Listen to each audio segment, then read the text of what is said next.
Hey YouTube, Kira Qualia here, bringing you all my Cardfight Vanguard Jewel Knight deck profile for Post-Clan Selection Volume 2. With the release of Clan Selection Volume 2, we were given the first Jewel Knight support for standard format, and it's a very interesting take because this is literally all the Jewel Knight support we have in standard format. We had no other releases up to Clan Selection Volume 2 for any support, so basically the grade 1, 2, and 3 are all we have to go off of for the Jewel Knight deck. It's very, very interesting because the main, second effect of Pure Heart Jewel Knight Ashley states when your other unit is placed on this unit circle, it gets an extra critical, so it kind of hinted that this deck was meant to work with Stride as well, but we're going with, I would say, a pretty budget-friendly version for standard format. Maybe sometime down the future we'll have a version that focuses on the Stride format support as well, but until then, let's go ahead and get started with the standard format deck profile. So for the grade 3 lineup, there are plenty of variants that you can use that focus on Pure Heart Jewel Knight Ashley with Sanctuary Guard Dragon, Majesty Lord Blaster, you name it. But like I said, for this version, we're going with the more budget-friendly and pure, Jewel Knight playstyle. With 4 of this card on Vanguard or Rearguard at the end of the battle attacked, you can Soul Blast 2, search your deck for up to 1 grade 2 or less Jewel Knight card in its name, call it to Rearguard and shuffle your deck. If this unit is on your Vanguard, you can call up to 2 cards instead of 1. So this pressure is very, very useful and limited to not being able to call out more Ashleys onto the field for the fact that it says grade 2 or less, so you can't call out another Ashley since this ability can work on both Vanguard or Rearguard circle. And I already stated before, on Vanguard or Rear, when your other unit is placed on this unit circle, counter +1, and that unit gets critical +1 until end of turn. So great just for having other units, placed over Jewel Knight Ashley, being able to have multiple attacks with the deck as well, since it just, it's at the end of the battle they attacked, which means you can call out another card, Jewel Knight,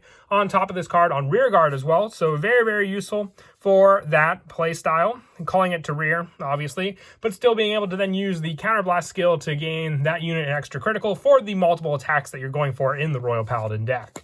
For the added backup grade 3 for this version of the deck, I run 3 Knight of Heavenly Spears Ganips with this one on Vanguard or Rear. Counter +1, Soul Blast 1. 2 of your units get plus 10,000 power until end of turn. If your damage zone has 4 or more cards, you countercharge 1. So making up for the counterblast that you'll want to save for Ashley. It's why I chose this card as the go-to option. I know there were a bunch of other common and rare support cards that basically have power pluses, but this one definitely does come in handy, being able to provide plus power to Jewel Heart Ashley, basically for the fact that it chooses 2 units, so you can have this card on Rearguard and give your Vanguard the plus 10,000 power, so then we can focus on Imaginary Gift Force 2 for the additional criticals that Ashley will gain from this. And that's it for the grade 3s. We'll now move on to the grade 2s.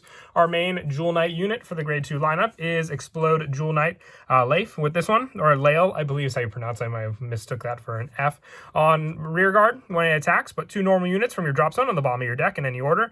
2 Soul Charge 1, and this unit gets plus 5,000 power until end of turn. So with this Soul Charge power, it helps to boost your Pure Heart Jewel Knight Ashley's main skill, but also being able to recycle a bunch of your different Jewel Knights, because with this deck, you're definitely going to go through them very, very fast. So you want that recycle power that this card provides for your grade 1, 2s, and 3s for the different Jewel Knight monster units. And also on Vanguard or Rearguard, when your other unit is placed on this unit circle, that place unit gets plus 10,000 power until end of turn. So following in suit with your other Jewel Knights, basically reverse all the different rolls, and you have the additional critical, the extra power plus, you name it. It works very, very well for that setup, or even just when you place Jewel Knight Ashley on the Vanguard circle. If this was your ride target, this card can gain the plus 10,000 power alone, and then have the Imaginary Gift Force that I spoke of before, and then work with your Knight of Heavenly Spears for the additional plus 10,000 power. For added backup into the deck, I also run 4 Die Connect Dragon on Rearguard when placed. If you have another unit in the same column as this one, you can Soul Charge 1. If you have Soul Charge a trigger unit, this unit gets plus 10,000 power until end of turn. So this card also being readily available from the Clan Selection Volume 2. I like it in the deck for the fact that it's just more Soul Charge power. You will Soul Charge a lot with Ashley. If you have multiple Ashleys, you can basically go through the whole soul in one turn. So cards like this, just to power up, that definitely will come in handy, along with Lail as well, providing soul charge power. So just as an added backup, and the fact that it gets a power plus from the trigger unit you may soul charge is just an added bonus. With the final spot for the grade 2 count just being 3 Blaster Blade. I'm a big fan of this card in any Royal Paladin deck, just for the retire power, the pressure it has on the Vanguard circle with the additional critical if you have 4 more rear guards, and like I said, just a Counterblast 1 and a Soul Blast 1 to retire a unit in the front row. It's, we don't really use Counterblast too much in this deck aside from some of our grade 1 count and Ashley's second skill. So this is just a big plus, and you should always usually have the Counterblast to use with this card also.